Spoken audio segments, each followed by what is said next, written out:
Or let's start by burning a candle for all the lost friendships. This is a very serious matter.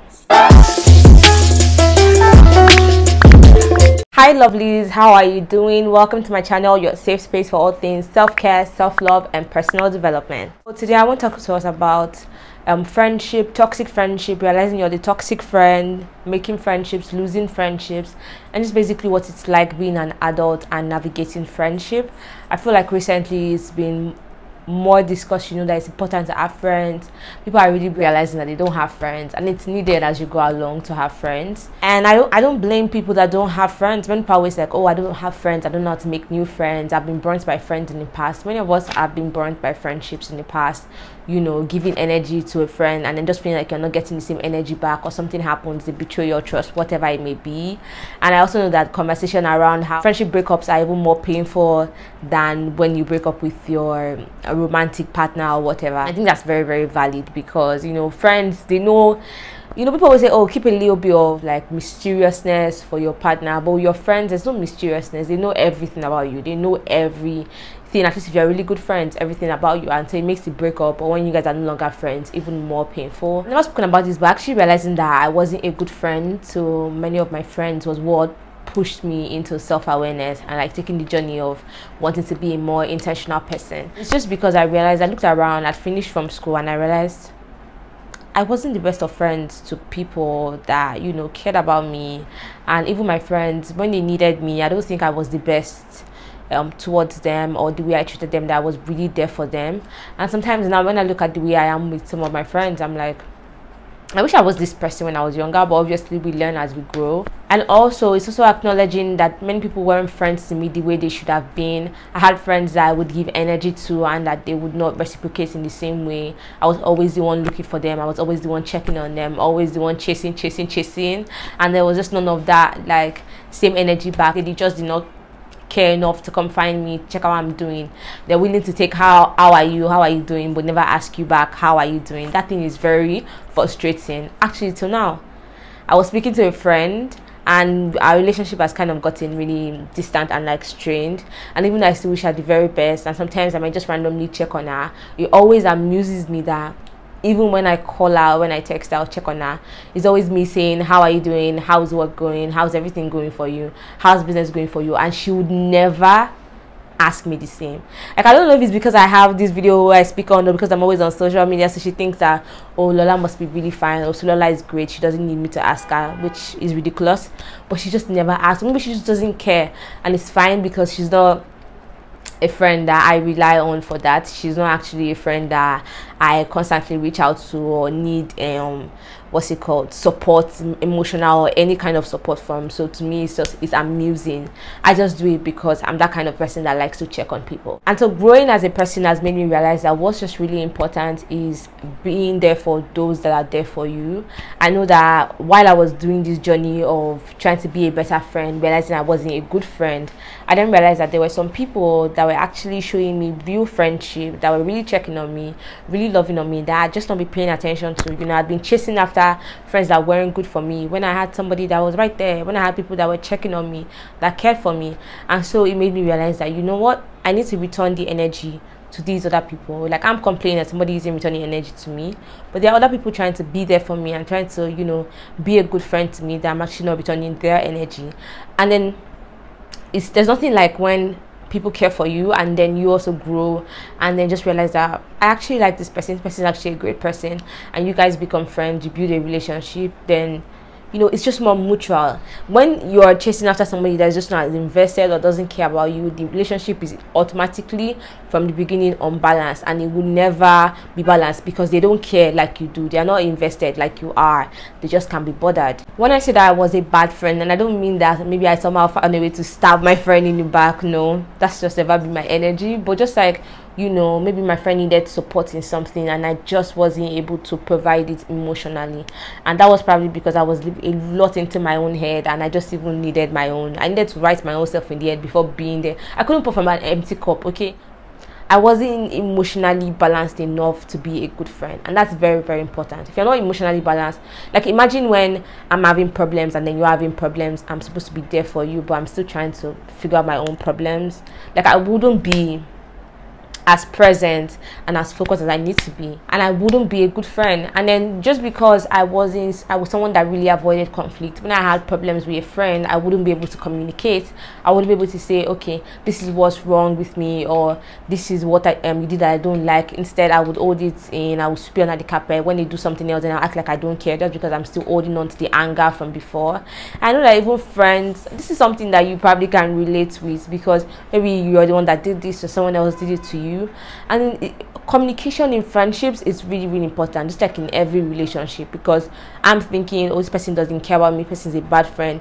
She's thinking, oh, Lola is not doing enough, Lola is not doing what I need her to do as my friend. And then there's just this whole distance growing between us, and then before you know it, explosion.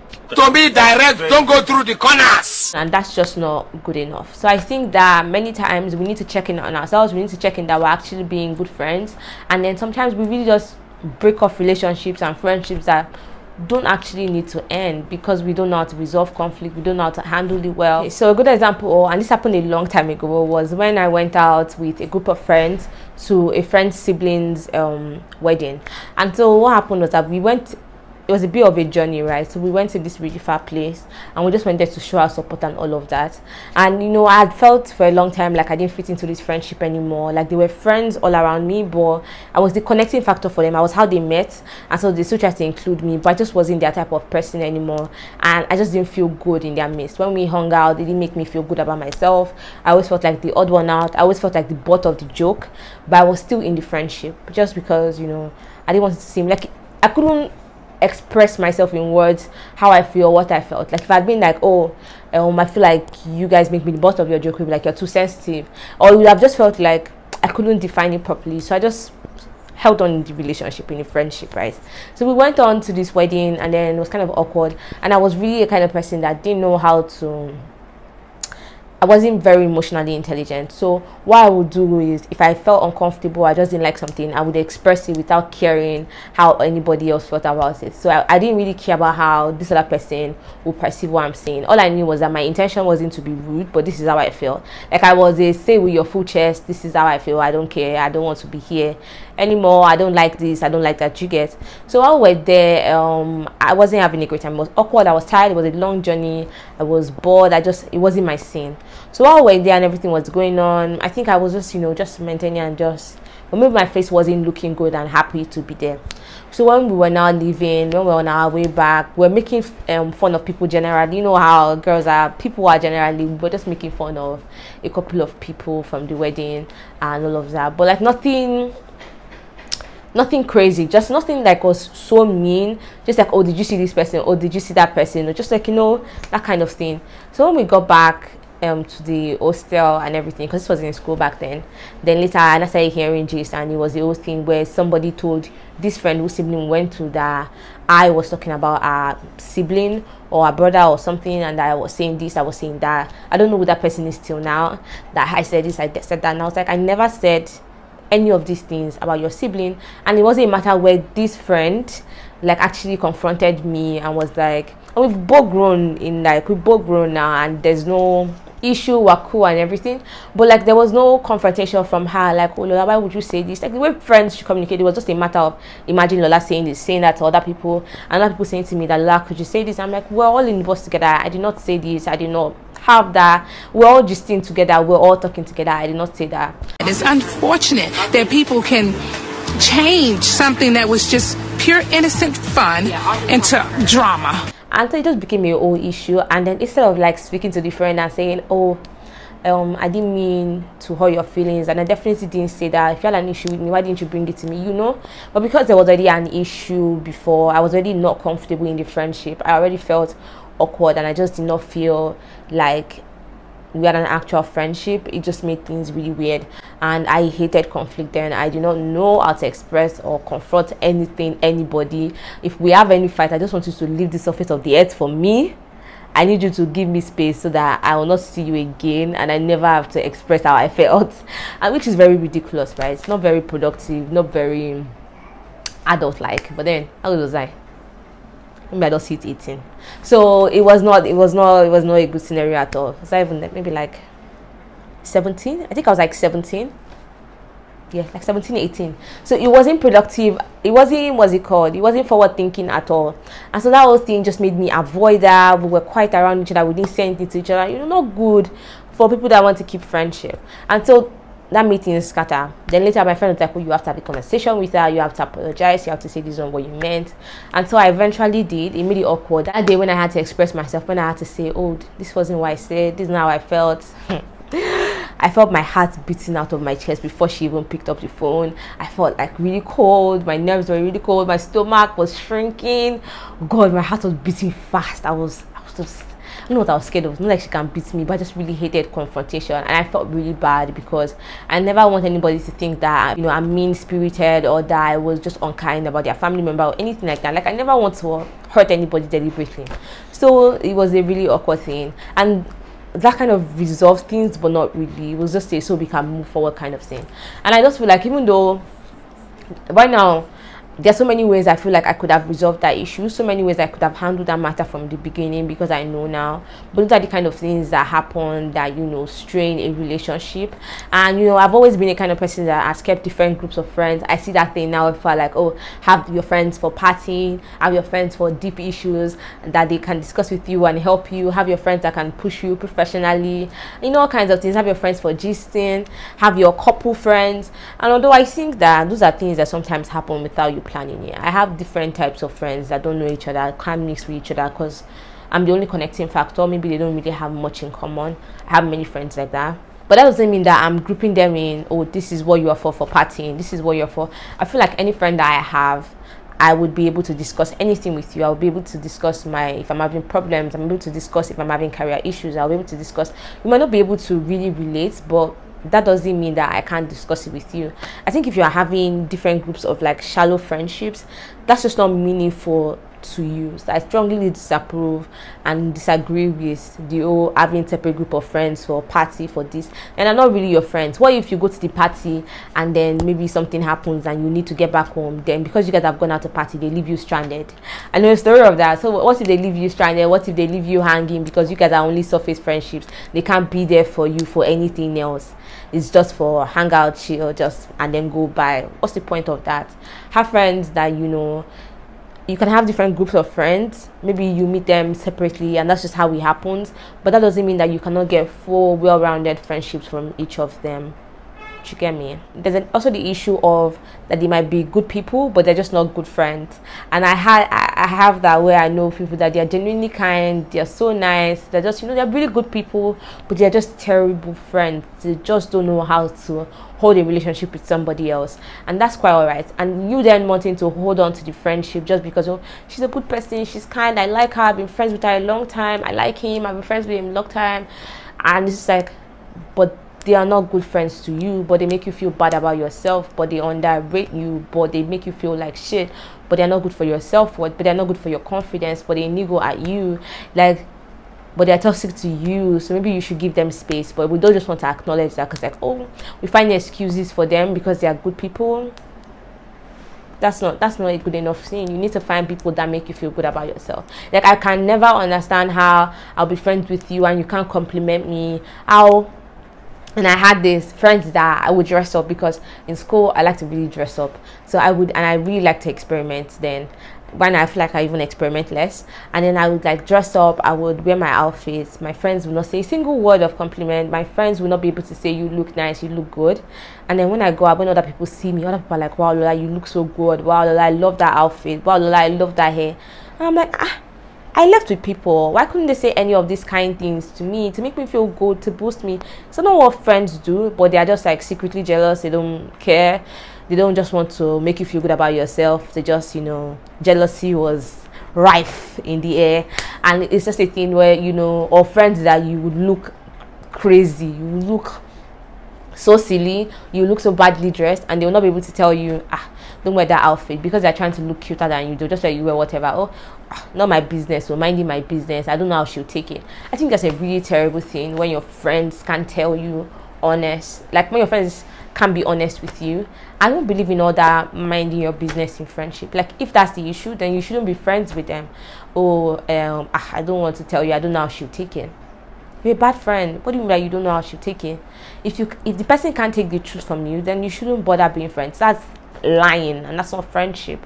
I never want to have friends that can't tell me, oh, this is what happened, or friends that can't say, oh, your boyfriend is doing this, or friends that can't say, oh, this is what's going on with you. If your friend can't take the truth, then something's wrong with your friend, and that's an issue. Your friend needs to work on her insecurities. Your friend needs to work on being a better person that can take the truth. But you not being able to tell the truth to your friend, that's an issue. That's an issue. And friends that can't tell you the truth, be very, very careful of them. They will lead you and push you into the gutter. It's straight into the bin. Into the bin. You can go in the bin, please, okay? One love. So please don't bother with friends like that can't tell you the truth, that can't be honest with you, that can't help you out. The only time when I would not be able to say, oh, this is wrong with your outfit, is if we're already outside. And I don't want you to be self-conscious. I don't want you to feel bad, because I realize, what's the point of bringing it up when you can't do anything about it? But if there's a solution, if I can help you, if it's something that we can correct, I'll point out to you. And even then, even if I can't correct it, there's no real solution, I'll find a way to help you as much as possible without making you feel self-conscious. I just feel like friends need to be supportive. So if you're interested in making new friends, I have to say, I don't know that I've made any new friends in the past couple of years, mostly because I'm fine with the number of friends I have. And let's be honest, I don't go to places where I really make friends. I go work, and mostly I'm at home. So, but if you do want to make friends, you want to have friends that have similar interests as you, so make sure they're fully expressing and exploring your interests. So if you like going to the arts, go there a lot, you meet people. If you like, you know, all these art outings, all these what's it called, art exhibitions, play, whatever it may be, you know, you can go out there, mingle, try to meet other people. If you like, you can also be more friendly on social media, you know, be more social on social media. Anybody that you admire, connect with them, comment a lot on their pictures, slide into their DM, chat them on Twitter, whatever it may be. Just really make the first step if you're interested in making more friends and more like-minded people. And if not, find a way to bond with, if it's siblings, if it's whatever, but you just have to stay open if you want to make new friends. And also find ways to nurture the friendships that you already have, as long as they are good for you and they're not like toxic. If you feel like there's a gap between somebody that you used to be really good close friends with, and it's just that gap has really widened because of whatever issues, you can find ways to bridge the gap, communicate more, reach out more. As long as they care about you, you know they care about you, then please do that. So those are different ways that you can make friends. I think social is really strong because we are on social a whole lot, so you can do that. And so that's it. So friendships are very, very important. Friendships can put you up. I love seeing certain friendships on social media. Anytime I see FK Angela, or I said what I said podcast, having their banter online, or any of the other people that you know, I just absolutely love it. My friends, whenever I see them, I'm so happy that I have them. Friendships are really, really important. I have my friends that have encouraged me to start this YouTube channel, encourage me to keep putting out videos, encourage me in the content that I create, support me, hype me. And as much as I have my sisters and we really have a good support system, and my sisters love me, there's something about friends, right? They're close in age, they're not your siblings that you can be shy to tell things with, and so friendship can be really beautiful. I know that I know we've been hurt a lot in the past, or you might just really see people that seems like, be careful of friends, or sure for it. But like, once you have really good ones, or once you have really good people around you, you can really nurture it. Same sex, opposite sex, whoever it may be. But first, before you can expect anyone to be a good friend to you, you have to be a good friend to them. And that's what really changed things for me. I became a better friend to people, and so I was able to receive better love and friendship from others. When you know the kind of friend that you want to be, then you know the kind of friendship that you can take or that you can't take. When you're a good friend to others, then you know that you also don't want anybody to be a bad friend to you. You want the same energy that you're giving out, and you're able to take, you know, your level of bullshit to also be lower. Anyways, I hope you really enjoyed this video and found it useful. If you did, please take a screenshot and tag me on your stories. I would love to see it. And also, you can share with your friends that you think would really benefit from seeing this. And also, you can just like the video because it encourages YouTube to think, you know what, this is a great video, we should recommend this video to others. And isn't that just wonderful? So please make sure that you do all of these. I would really, really love it if you screenshot and tag me on Instagram. I'm looking forward to it. Make sure you have a wonderful week.